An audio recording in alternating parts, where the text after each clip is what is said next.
आज है 22/9/66 का रात्रि क्लास। वल्लभाचार्य भी वैष्णव है। इसका आचार्य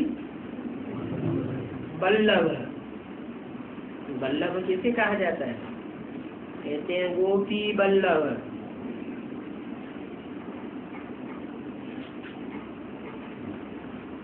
कौन हुआ?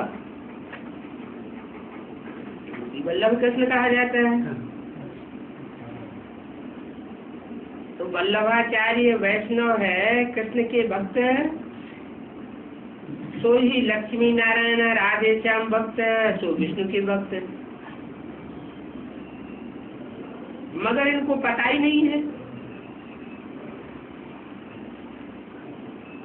कृष्ण तो फर्स्ट प्रिंस है। कौन से युग का? सतयुग का। और वो ही वहां जाकर के महाराजा बनेगा। जो सतयुग में फर्स्ट प्रिंस बनता है वो ही सतयुग का आदि का महाराजा बनेगा। बच्चों को अब सारा ज्ञान मिला है कि जो भी वैकुंठ के राजा रानी बनते हैं वो ही फिर जरूर 84 जन्मों में आते हैं।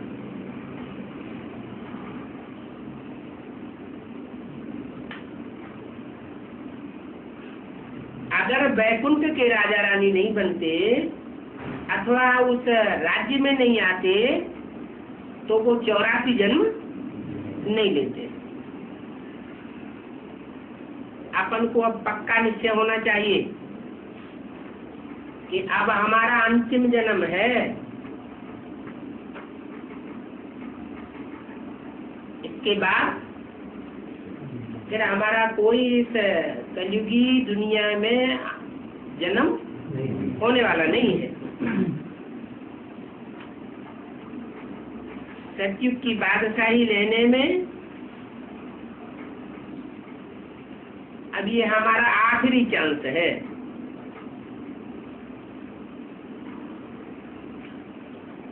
अभी तो इतने भारत को खंड कर दिए हैं। भारत सारा ही खंडित हो गया है। ये एक भी खंड नहीं रहेगा। क्या? सब खंड मिलकर के एक ही खंड रह जाएगा। खंडित भारत खलास होना है। अभी का भारत तो स्वर्ग की भेंट में कुछ भी नहीं है।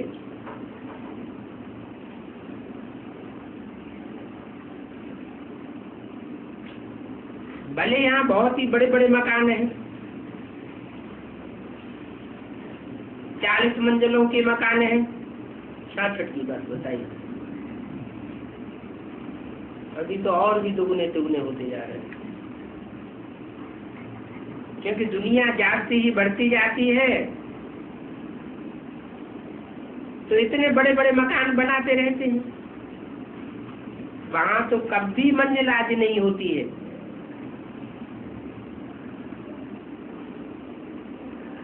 मकान कहो, मंजिल कहो, किला कहो, बेहद में किस तरफ इशारा है?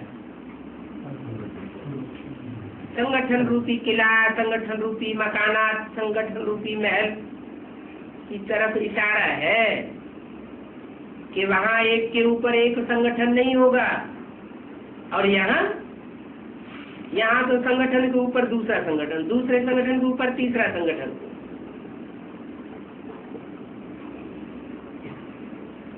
एक ऑफिस के ऊपर दूसरा ऑफिस, उससे बड़ा और ऑफिस। वहां ऐसी बात नहीं होती। एक ही राज्य होगा, एक ही राजा होगा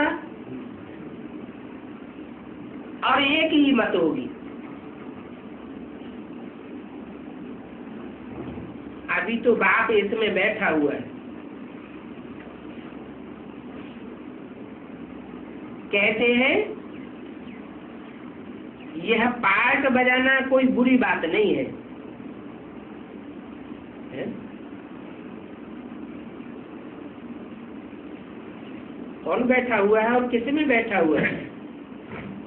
हैं? हैं?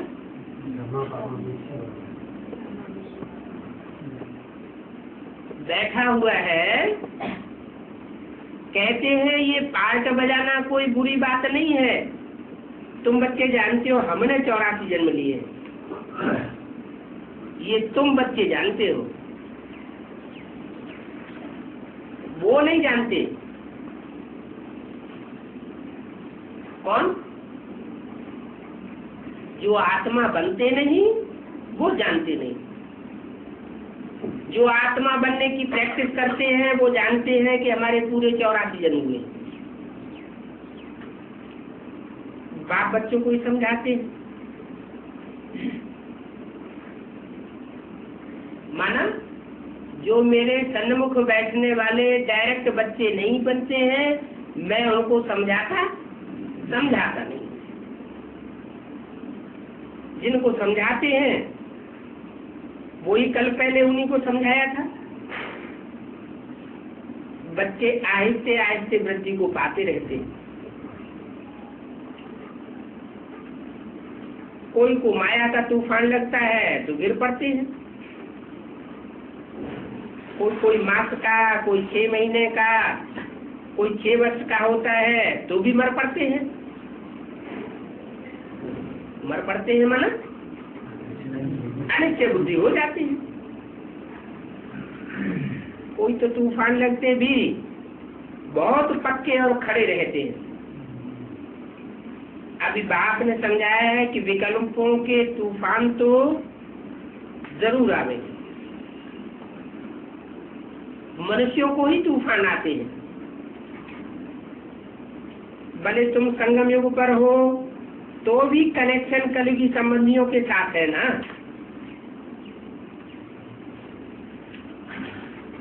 तो तूफान तो लावेंगे। तुम जानते हो योग में रहने से ही विकल्प विनाश होते हैं। अब देखो, लच्छू का और ईशु का इतना बड़ा परिवार था। इतने बड़े परिवार में से आकर के ये 2 बच्चियां बची हैं।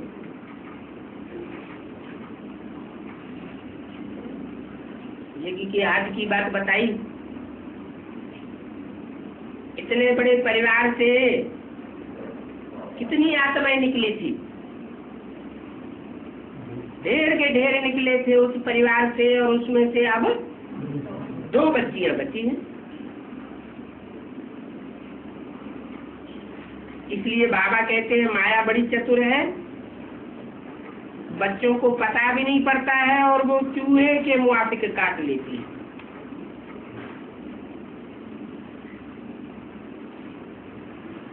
जैसे चूहा ठंडी ठंडी फूंक मारता जाता है और काट लेता है, पता भी नहीं पड़ता।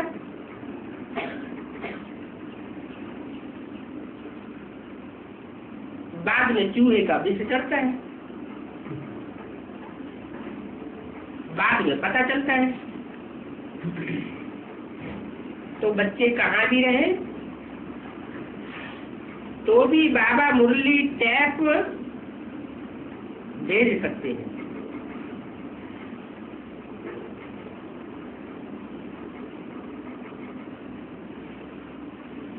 टैप उस समय कैसेट में नहीं होता था, बड़ी बड़ी टैप होती थी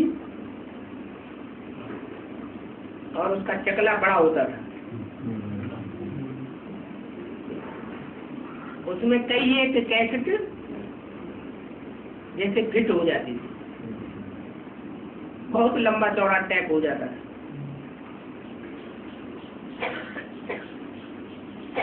तो बच्चे कहाँ भी रहे बाबा मुरली टैप में भेज सकते हैं, क्योंकि तुम बच्चों को बाबा पढ़ाते हैं।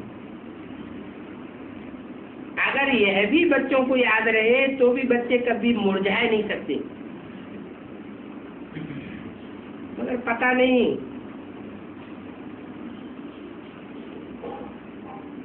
मैं इन बच्चों पर कितनी मेहनत करता हूँ तो भी ये भूल जाते हैं।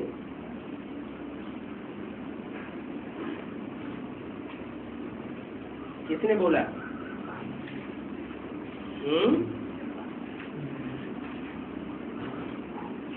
मेहनत कौन करता है?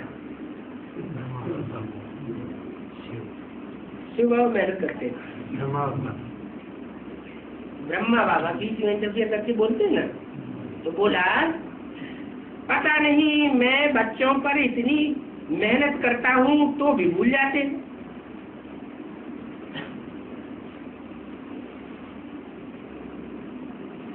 क्या कारण हुआ?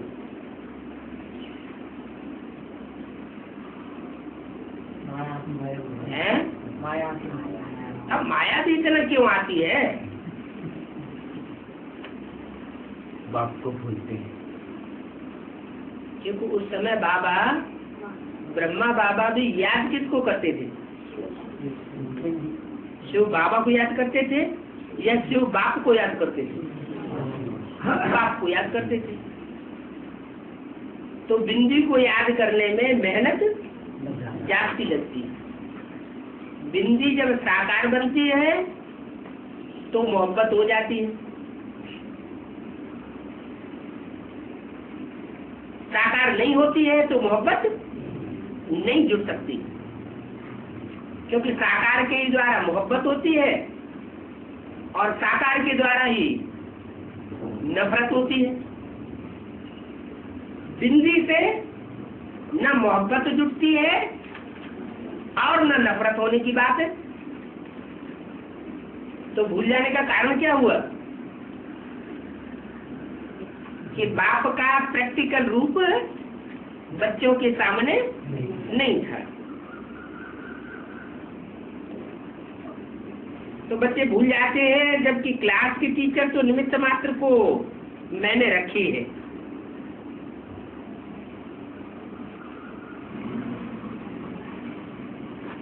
कोई तो टीचर्स में ही लटक पड़ते हैं। जिंदगी की याद में तो कुछ मिलता नहीं, प्रीति जुटती नहीं, तो क्या करते हैं? जो टीचर्स निमित्त रखी हुई है उनमें ही लटक पड़ते हैं।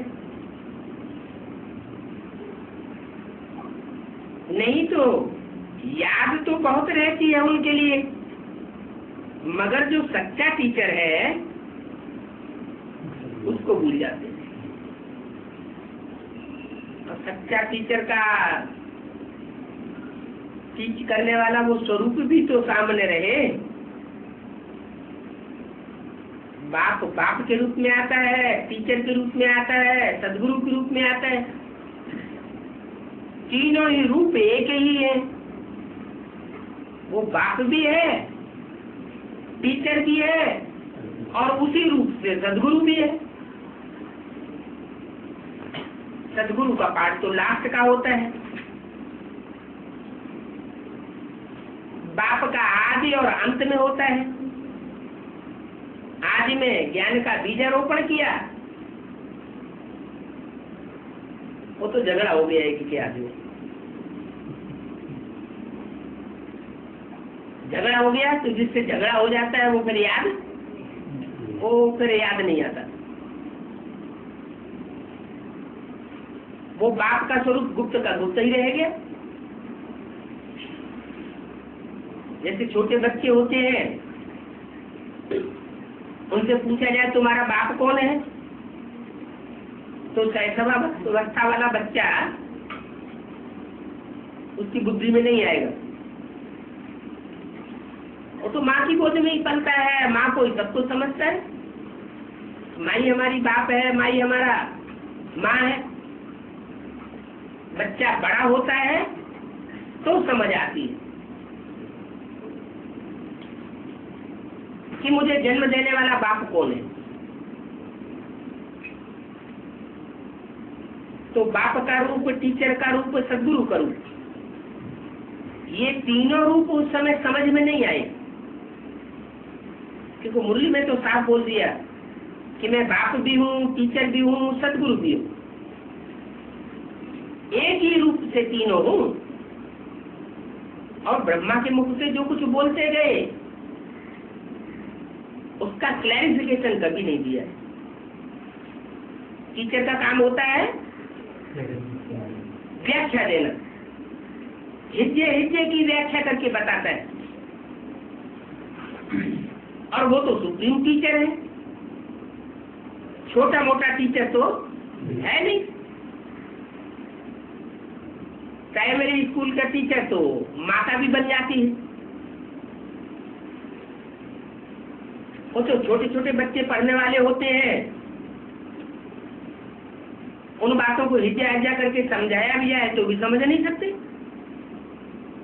अभी भी ऐसे बच्चे हैं बेसिक नॉलेज में, भले कई साल से पढ़ाई पढ़ रहे हैं, लेकिन जो हिज्जे हिज्जे करके एक एक शब्द की बात बताई जाती है तो उनकी बुद्धि में बैठती नहीं। इससे साबित होता है कि वो 84 जन्म लेने वाले बच्चे नहीं हैं।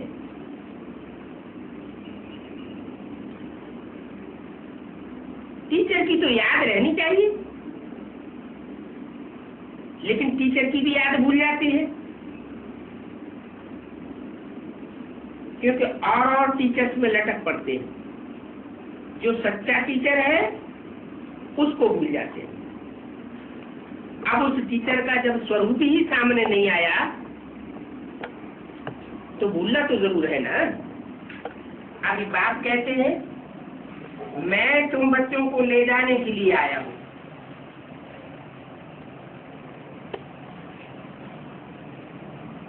तो अब तुमको तीव्र पुरुषार्थी बनना है? ले जाने के लिए आया हूं तो ले जाओ ना। तीव्र पुरुषार्थी बनने की क्या बात है? मैं ले जाने आया हूं, मेरे साथ चलना है तो मेरे जैसी स्थिति बनानी पड़े। अगर साकारी स्टेज में रहेंगे तो मेरे साथ जा नहीं सकेंगे, निराकारी तो जरूर बनना पड़े। तो उसके लिए तीव्र पुरुषार्थ करना है। किस बात का? सबसे जास्ती पुरुषार्थ किस बात का करना होता है? मैं आत्मा हूं। ये पुरुषार्थ घड़ी घड़ी बुलाए देता है।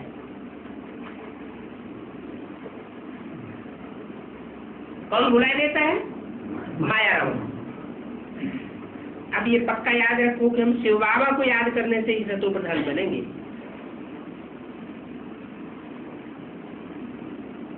क्यों? शिव बाबा को याद करने से ही सतो प्रधान बनेंगे। लक्ष्मी को याद करें तो सतो प्रधान नहीं बनेंगे? है? या और कोई दूसरे देवता को याद करे जो 84 जन्म लेने वाला हो तो सतो प्रधान नहीं बनेंगे? क्यों नहीं बनेंगे? वो भी तो 16 कला संपूर्ण होते हैं, सर्वगुण संपन्न होते हैं। हाँ, उनकी सबकी अवस्था अभी नीचे ऊपर हो रही है, सब जन्म मरण के चक्र में आ रहे हैं।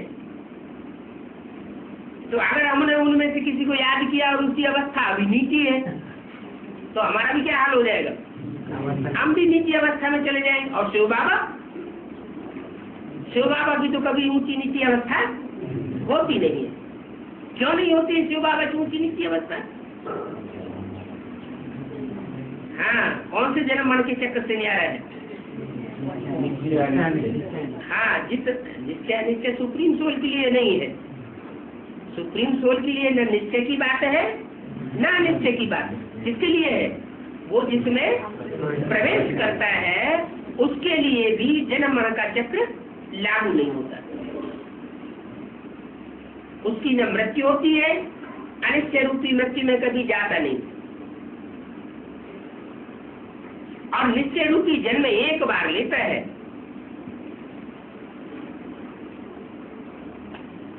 बाकी मृत्यु नहीं होती। कहते हैं जन्म मरण से न्यारा है। मुरली में बाबा बोलते हैं जन्म से न्यारा कहाँ हूँ, मेरा जन्म तो होता है लेकिन मरण से न्यारा हूँ, मेरी मृत्यु नहीं होती। ऐसे नहीं कि ब्रह्मा के तन में आता हूँ तो जिस तन में आता हूँ तो तन छूट गया तो मृत्यु हो गई। तन छूटने को ही तो मृत्यु कहा जाता है। अकाल मूर्ति किसे कहा जाता है? जिसके शरीर को काल न खाए। तो ब्रह्मा के शरीर को काल खा गया, ब्रह्मा के तन में शिव की प्रवेशता थी, तो अकाल मूर्त नहीं कह सकते। तो तुम मुझको याद करने से सतो प्रधान बनेंगे, वहां सतयुग में तो दुख का नाम निशान नहीं होगा, क्योंकि तामसी होने से दुख बढ़ता है, सात्विक होने से सुख बढ़ता है। जितना जितना आत्मा सात्विक बनती जाएगी संग के रंग से, याद के फोर से, उतना सुख का अनुभव करती जाएगी। इस दुख की दुनिया में रहते हुए भी जीवन मुक्ति का अनुभव किया जा सकता है। अब बाप के लिए लोग ज्योति स्वरूप भी कहते हैं। काय का स्वरूप? ज्योति का स्वरूप। फिर ब्रह्म तत्व की पूजा करते हैं। बाप स्वयं ज्योति स्वरूप है, फिर भी ब्रह्म तत्व की पूजा करते हैं। फिर कह देते हैं सर्वव्यापी। तो बाबा कहते हैं कि धर्मग्लानि हुई है और भक्ति को दुर्गति मार्ग कहते हैं कि अंधश्रद्धा पूर्वक जो मन में आया तो कहते रहते।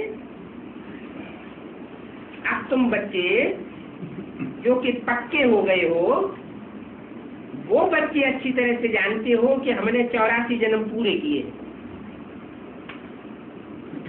जो परिपक्व अवस्था वाले बच्चे हैं उनकी बुद्धि में ये बात बैठती है क्या कि हमने ही पूरे 84 जन्म लिए हैं, क्योंकि हम ही बाप की पढ़ाई पूरी पढ़ते हैं। अब बाप से हम पूरा वर्षा लेंगे, पूरा ऑलराउंडर पार्ट बजाया है, तो सुख शांति का वर्षा भी पूरा हम ही लेंगे। बाप का बच्चों पर बहुत आर और प्यार रहता है। प्यार रहता है, ये तो अच्छी बात। आर क्यों रहता है? आर माने तो आ रही होती है, हैं?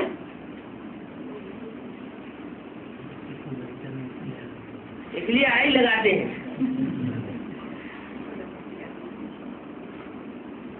लेकिन मेरे बच्चे हैं बुद्धिमान, बाप के बच्चे भी कैसे होंगे? बुद्धिमान बच्चे होंगे। तो बुद्धिमान बच्चे जो होते हैं, जिनकी बुद्धि सेंसिटिव होती है, चमड़ी मोटी नहीं होती है, तो उनको अराई काम कर जाती है। कोई जानवर ऐसे होते हैं जिनकी चमड़ी मोटी होती है, तो उसमें अराई भी काम नहीं करती, जैसे गेंडा। क्या पहले शेर जो था ना, वो यूपी को शेर दिखाते थे। यूपी का रूप कैसा था? नक्शे का शेर जैसा। अभी बाद में उसको खंडन कर दिया, खंडित कर दिया, सर काट दिया, शेर का माथा काट दिया, उत्तरांचल बनाई दिया अलग करके। तो क्या रह गया? वो गेंडा जैसा रह गया।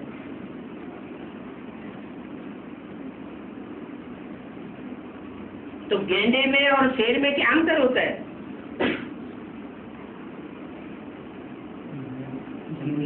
शेर सो रहा हो और और गेंडा भी सो रहा हो और दोनों को अड़ई लगाई जाए तो कौन फनफना के खड़ा हो जाएगा और कौन सोता रहेगा? शेर तो फनफना के खड़ा हो जाए। तो बुद्धि सेंसिटिव होने की बात जो बताई वो तुम बच्चों की बुद्धि सेंसिटिव है, अड़ई तुमको काम करती है, उनको अड़ई भी काम नहीं करती। तो बच्चों पर बहुत आर और प्यार बाप का रहता है।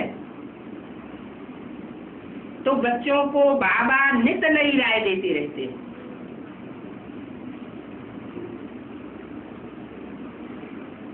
माया सुख में रहने नहीं देती। बच्चों को तो कहीं पर भी मुझना नहीं चाहिए। क्यों नहीं मुझना चाहिए? इतना भरपूर निश्चय होना चाहिए कि अगर कहीं भी कोई भी मुझने वाली बात आए तो मुरली से उसका समाधान, रोज की मुरली से उसका समाधान ले सकते हैं। बच्चों को क्यों ले सकते हैं? क्योंकि नित्य नई बातें बाप बच्चों को समझाते रहते हैं। भले माया अटैक करती है, लेकिन माया के अटैक के अनुसार ही बाप बच्चों को नित्य नई बातें बताते हैं। बच्चों को अपने पर भी पूरा निश्चय होना चाहिए कि हम जरूर बाप से पूरा वर्षा लेंगे। बाबा के पास अब भी साहूकार पड़ जाए।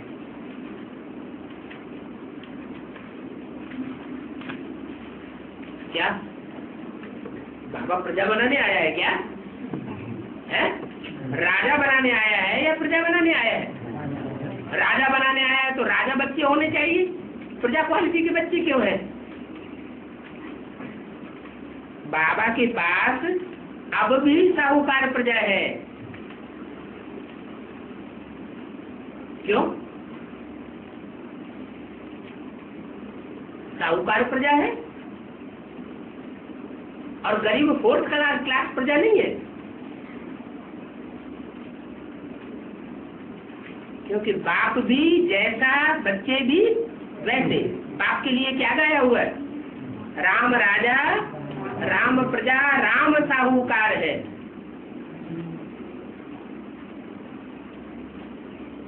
तो बाप भी साहूकार बनता है तो बच्चे भी साहूकार बन जाते हैं।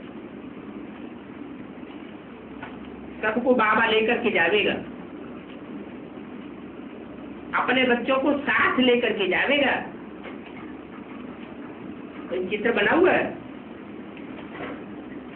बाबा साथ लेकर के जावेगा। शिव ज्योति बिंदु बाप नहीं, बाबा साथ लेकर के जावेगा। तो कोई चित्र बना हुआ है? कल्पवृक्ष के चित्र में झाड़ में ऊपर शंकर का चित्र बना हुआ है। तो साकार स्वरूप है, उसको निराकार प्रवेश है तो बाबा है। और वो बाबा जो आत्म की स्थिति में स्थित होने वाले बच्चे हैं उनको अपने साथ ले जावेगा। कहाँ ले जावेगा? परमधाम ले जावेगा। ऊपर वाले में कि नीचे वाले में? तुम बच्चे परमधाम को भी सच्ची पर उतार लेंगे तो कहाँ ले जावेगा? इस सृष्टि पर जहाँ भी ऐसी निराकारी संगठित स्टेज होगी बच्चों की, वहाँ परमधाम जैसा वातावरण हो जाएगा। कोई संकल्प नहीं चलेंगे, कोई प्रकार का भय नहीं व्याप्त होगा। भले दुनिया में विनाश होता रहे, बच्चे सुख चैन में रहेंगे। जैसे मुसलमानों की कुरान में भी लिखा है कि क़यामत के समय में खुदा के बंदे बड़े चैन में रहते हैं, शांति में रहते हैं। तो बाबा सबको लेकर के ही जाएगा, चाहे मेरे साहूकार क्वालिटी के बच्चे हो, साहूकार प्रजा वाले बच्चे हो, चाहे अधिकारी बच्चे हो, चाहे राज परिवार के बच्चे हो, और चाहे महाराजा महारानी वाली क्वालिटी के बच्चे हो, सबको साथ लेकर के जाऊंगा। क्योंकि सबका रहबर है ना। अब बाबा के पास प्रजा भी नंबरवार है।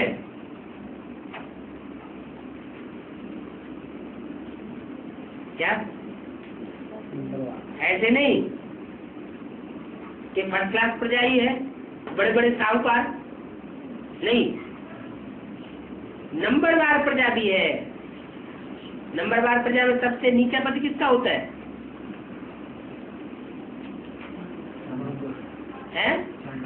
हाँ, वो प्रजा भी है। बाबा बच्चों से एक पैसा भी नहीं लेते हैं। ये नंबरवार प्रजा की बात में एक पैसा कहाँ से घुस गया? जो नीचे से नीची प्रजा होती है वो है चांडाल, बहुत गरीब प्रजा होती है। गरीब और साहूकार तो होते ही है। तो बाबा बच्चों से एक भी पैसा नहीं लेता है। बाबा नहीं लेता है। अगर लेता नहीं है तो ये यज्ञ कहाँ से चलता है?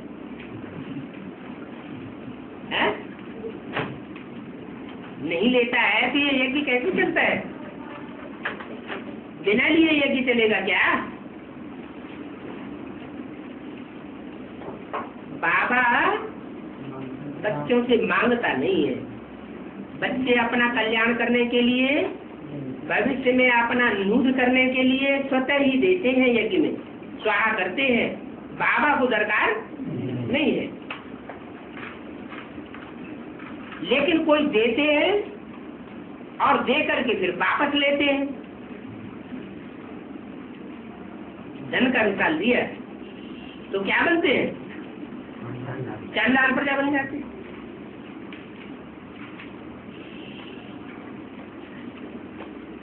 बाप का तो सब कुछ बच्चों के लिए है। बच्चों को ये कभी नहीं सोचना है कि हमने बाबा को दिया।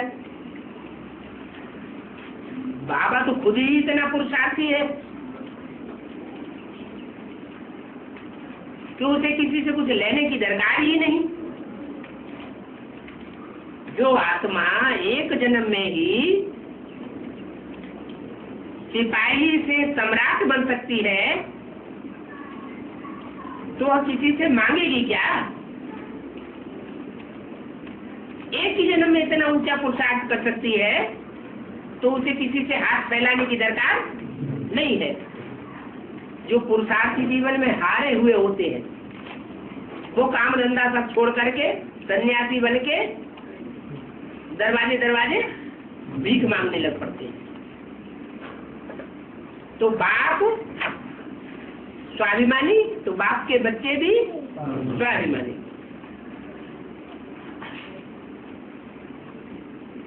तो बाबा को दिया ये बुद्धि में नहीं आना चाहिए कि हम इतना देते हैं। नहीं, तुम अपने लिए इकट्ठा करते हो। बाप भी अपने लिए कुछ नहीं इकट्ठा करते और बच्चे भी अपने लिए कुछ भी इकट्ठा नहीं करते। बाबा तो तुम्हारे धन की सिर्फ रक्षा करते हैं।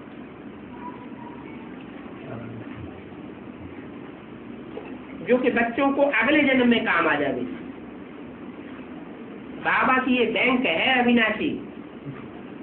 जो भी देते हैं उस बैंक में इतना अविनाशी धन जमा रहता है कि यहाँ का यहाँ भी तुम्हारे काम आवेगा। बाबा वापस लेकर नहीं जाएगा, तुम्हारा लिया हुआ यहाँ ही तुमको वापस कर देगा और 21 जन्मों के लिए ब्याज में भी दे देगा।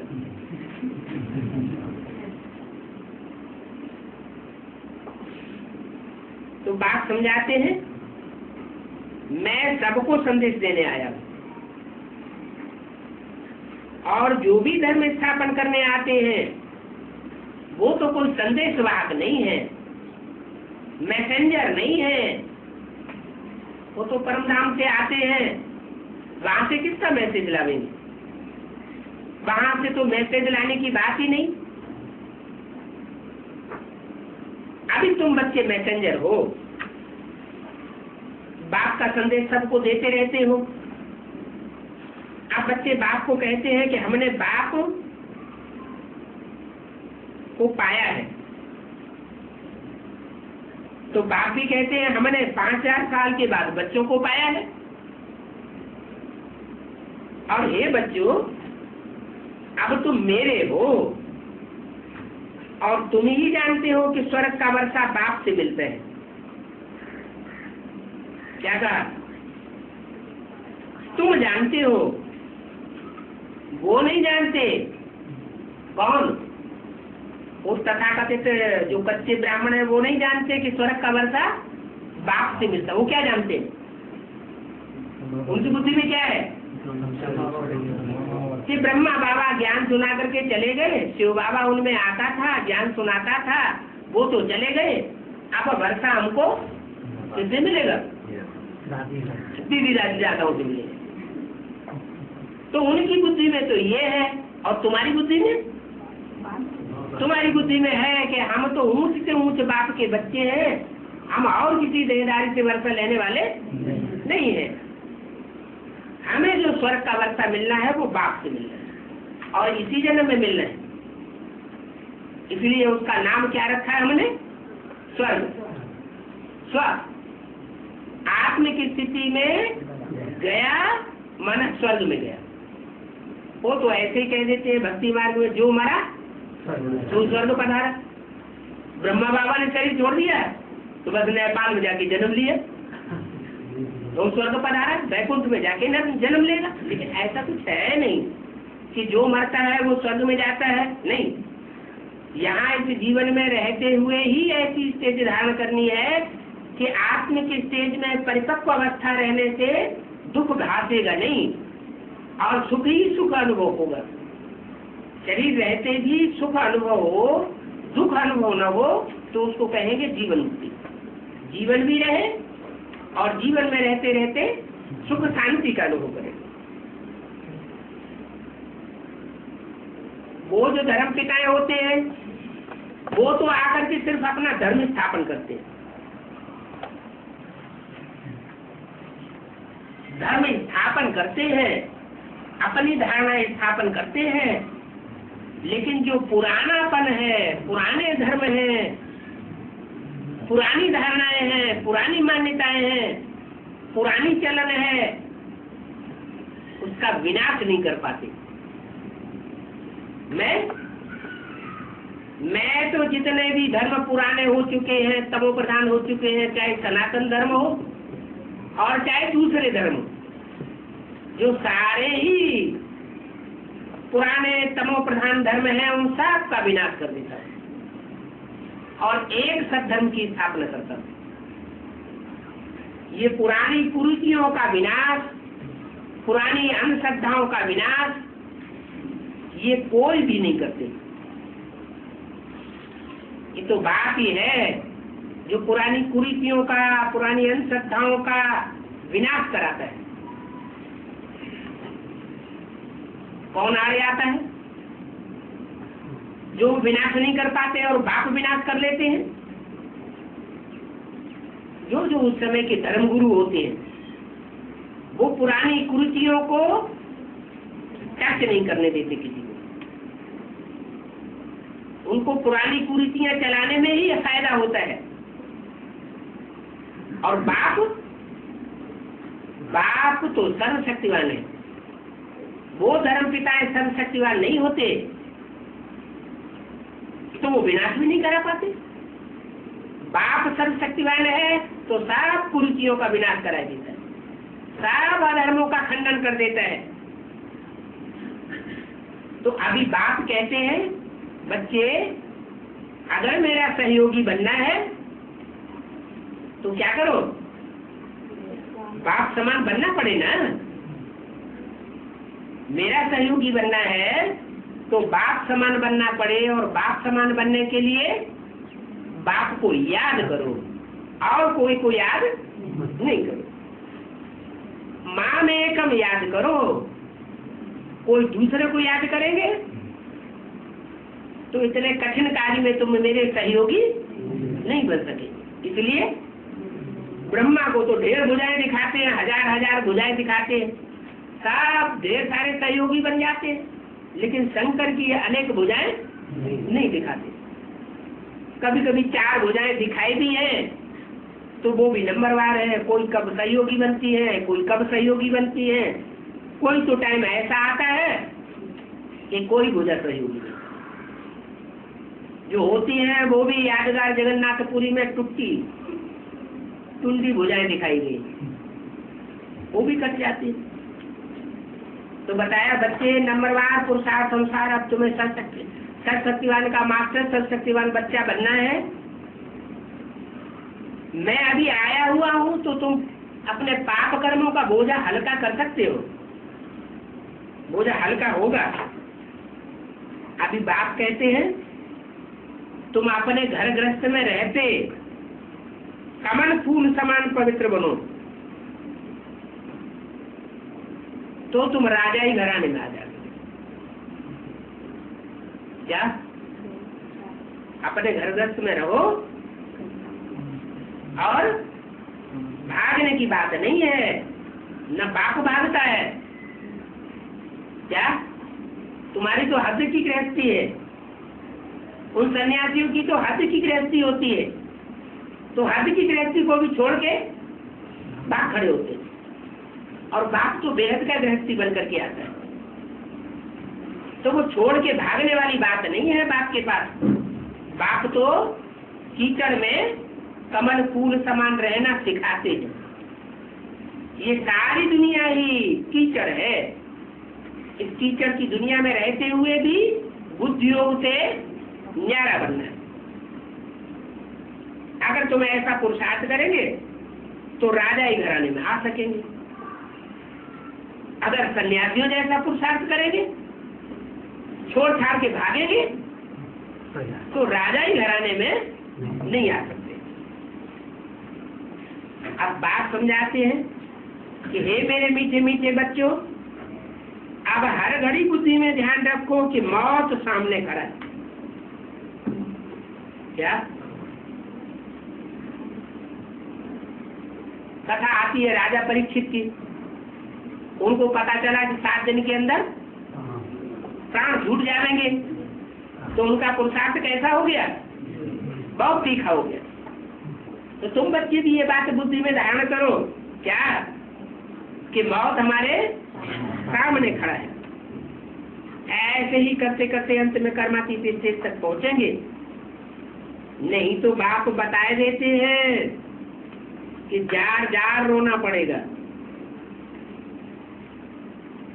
ये दुनिया, अगर ये बुद्धि में रहा कि ये दुनिया हजारों साल ऐसे ही चलती रहेगी, तो पुरुषार्थ तीखा नहीं होगा। अगर ये बुद्धि में होगा कि हे अर्जुन ये सब मरे पड़े हैं, क्या ये सब मेरी दाढ़ों में चबाए जाने वाले, ये एटम बम मेरी दाढ़ है, तो जमीन के अंदर भी पिरोई हुई है, आसमान में भी उड़ रही है, बटन दबाने की देर है, सब खलास हो जाएगा। जो कुछ इन आंखों से देखते हो वो सब खलास होना है। बाकी तो सब बच्चे अंधेरे में पड़े हुए हैं। मेरे मीठे मीठे बच्चों को कितना नशा रहना चाहिए, क्योंकि बाप रोज रोज नई नई बातें हमको बताते हैं। हमारी बुद्धि में वो बात बैठती है और उनमें से किसी की बुद्धि में नहीं बैठता है। बाप तो सोचते हैं कब कोई बच्चों को कौन सा तीर घायल कर दे, करेगा जरूर।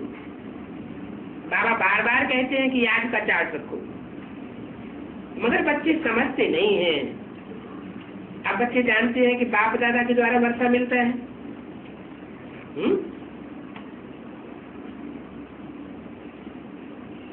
बाप के द्वारा मिलता है कि दादा के द्वारा मिलता है कि बाबा के द्वारा मिलता है कि बाप दादा द्वारा मिलता है, किसके द्वारा वर्षा मिलता है? हैं? बाप से मिलता है, बाप दादा से नहीं मिलता है। दादा अगर नहीं होगा तो काम पूरा होने वाला नहीं। बाप दादा दोनों ही कंबाइंड हैं। बच्चे अभी मौत सामने खड़ा है, इतना ऊंचा बाप देखो कैसे तन में और कैसी दुनिया में आया है? कैसे तन में आया है? 66 की बात है? जौहरी के तन में आया तो क्या कौन खराब है? और गोरे चिट्ठे लंबे चौड़े राजाओं जैसे पर्सनालिटी में आया है तो कोई खराब बात है क्या? कैसे तन में आया है, इसमें हेती की बात क्या है? देखो बाप कैसे तन में आया है, तो सन 66 में जो ये कैसे तन में आया बोला तो ये कोई हेती की बात हुई क्या? आया है मना पास की बात बताई। यज्ञ के आदि में ब्रह्मा बाबा का जो भागीदार था वो गरीब था। क्या हीरो का सच्चा पारखी तो था लेकिन उसकी दुकान चलती नहीं थी, तो बाबा ने उसको अपनी दुकान में मैनेजर बना के भागीदार के रूप में रख लिए। उसकी बात कही यहाँ पर। दादा लेखराज के गोरे चिट्ठे तन की बात नहीं कही। तो इतना ऊंचा बाप, कितना ऊंचा बाप, ऊंचा और नीचा कौन सी दुनिया की बात है? साकार दुनिया की बात है।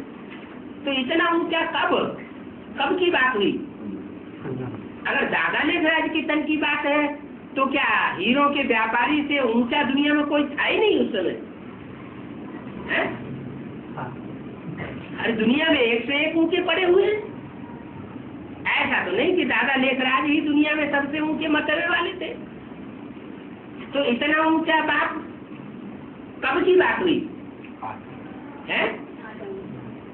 संगम युग में ही भविष्य के लिए ये बात बताई कि वो बाप जो सारे विश्व का मालिक बनता है, हीरो पार्ट बजाने वाला है, उस ऊंचे बाप को ध्यान में रखो, देखो कि कैसे तन में आया है और कैसी दुनिया में आया है। अर्थात में ब्रह्मा बाबा ने शरीर छोड़ दिया, वो तो चैन की बंसी बजा करके शरीर छोड़ा। उस समय की दुनिया के मुकाबले अब तो 30-35 साल ज्यादा हो गई। अभी दुनिया और ज्यादा नीचे गिर गई है या ऊंची उठी है? और ये नीचे गिर गई है। दिन दुनी रात चौगुनी दुनिया तामसी होती जा रही है। तो देखो कैसी दुनिया में आया है, और फिर भी ऐसी दुनिया में आते हुए भी कितना देही अभिमानी है।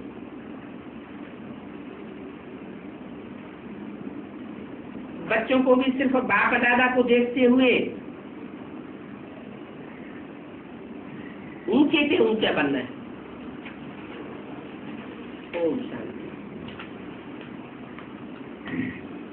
दूसरा क्लास है 23/9/66 का रात्रि क्लास। तो बच्चे अनुभव यही सुनाते होंगे कि हमको बेहद का बाप मिला है, अर्थात हम बेहद के बाप से वर्षा लेते हैं।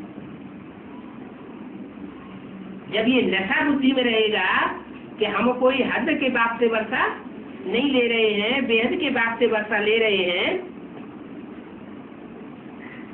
तो बच्चों की बुद्धि में पुरुषार्थ तीखा करने का उमंग उत्साह जागेगा।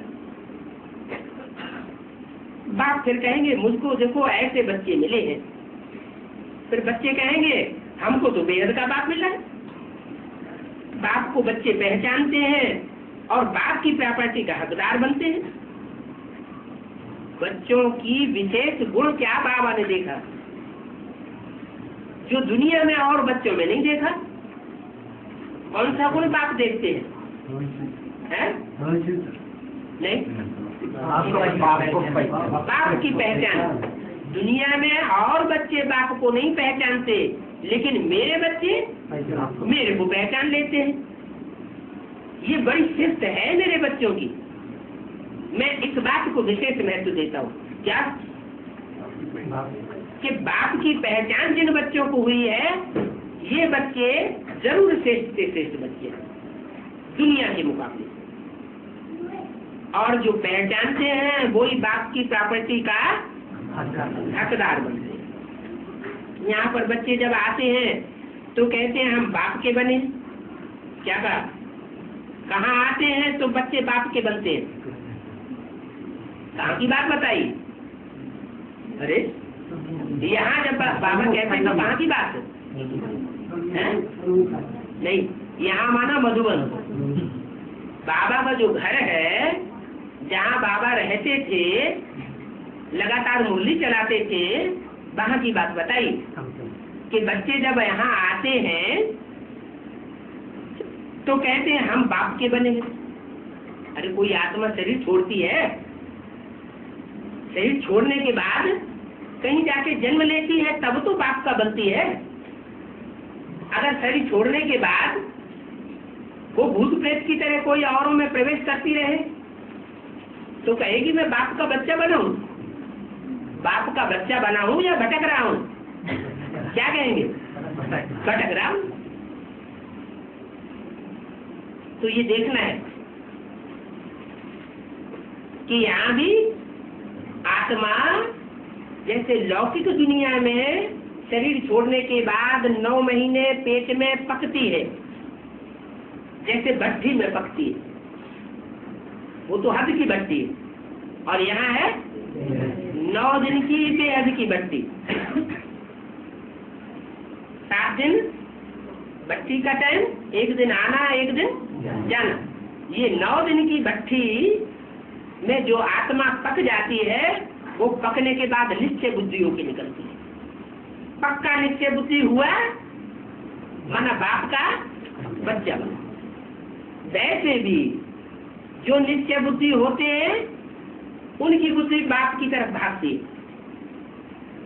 जब तक पक्के निश्चय बुद्धि नहीं हुए हैं तब तक बाप की तरफ बुद्धि तीव्रता से भागती नहीं है। ये निश्चय बुद्धि की निशानी है कि जिसको निश्चय हो जाएगा वो बाप से मिले बगैर रह नहीं सकेगा। कोई कहेगा हमारे लिए पैसे की कमी है, मुरली और बाबा बोलते हैं ये बात बाप मान नहीं सकते कि बाप से मिलने के लिए कोई तो टाइम की कमी हो जाए या पैसे की कमी हो जाए। पैसे की भी कमी नहीं पड़ सकती और समय की भी कमी नहीं पड़ सकती, लेकिन अंदर की ये इच्छा जागृत हो जाए कि हमें कौन बाप मिल रहा है। उस दुनिया में भी आत्मा जन्म बाद में लेती है, जाकर गर्भ में 4 महीने पहले से ही उसका गर्भ तैयार होने लगता है। निर्जीव गर्भपिंड, लंगड़ा बच्चा पैदा होना होगा तो टांग अंदर ही पहले ही टूटी हुई होगी, आत्मा ने प्रवेश नहीं किया। अंधा पैदा होना होगा तो आंखें पहले ही नहीं होंगी, अभी आत्मा ने प्रवेश नहीं किया है, सिर्फ पिंड तैयार हुआ है। ऐसे ही यहाँ भी जिस माहौल में जिन आत्माओं को ज्ञान लेना है वो पहले से ही लुदा हुआ पड़ा है। बाप कहते हैं मेरे बच्चे हैं ना, मैं ऊंच से ऊंच बाप हूं तो मेरे बच्चे भी ऊंच से ऊंचे हैं। उनके लिए धन की और टाइम की कमी हो जाए ये हो नहीं सकता। यहाँ पर जब बच्चे आते हैं तो कहते हैं हम बाप के बने। क्या जो बद्धी करके बाप के घर में आते हैं वो कहते हैं हम बाप के बने। तुम बाप के नहीं बने, तुमको नहीं मिलने देंगे। बड़ा खबर से बोलते हैं। अरे भगवान के तो सब बच्चे हैं, तुम क्यों नहीं मिलने दोगे? तो जवाब दिया जैसे उस दुनिया में होता है वैसे ही इस दुनिया में। यहाँ पर बच्चे जब आते हैं तो कहते हैं हम बाप के बने। बच्चे जानते हैं हमें जिस बाप के बने हैं उस बाप से हमको स्वर्ग का वर्षा मिलता है। हम ऐसे वैसे बाप के नहीं बने हैं। दुनिया में बड़े बड़े धर्म पिताएं हुए हैं, एक से एक महान धर्म पिताएं, उनसे स्वर्ग का वर्षा किसी को नहीं मिला। और लौकिक बाप तो सबको जन्म जन्मांतर मिले, उनसे भी स्वर्ग का वर्षा किसी को नहीं मिलता। बहुत धन संपत्ति मिल जाएगी। राजा का बच्चा होगा तो प्रिंस बन जाएगा, राजा बन जाएगा। लेकिन राजा को भी दुख सुख होता है ना। सदा काल सुखी सुख भासता रहे और 21 जन्मों तक सुखी रहे आत्मा, ऐसा बच्चा तो हमारे बाप से ही मिलता है। तो ये अंदर से फक्र चाहिए। सिर्फ हम जो पतित बन गए हैं सो पावन बनने के लिए अभी हम बाप को याद करते हैं।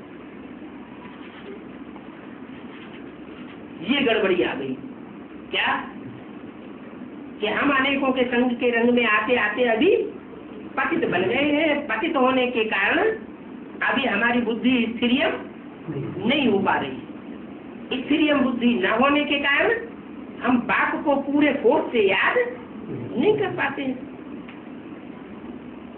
तो अभी बाप को याद करना है। बाप कहते हैं माँ में कम याद करो। क्या?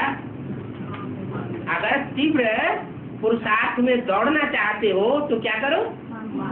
मुझे एक को याद करो। क्या क्या कठिनाई क्या है?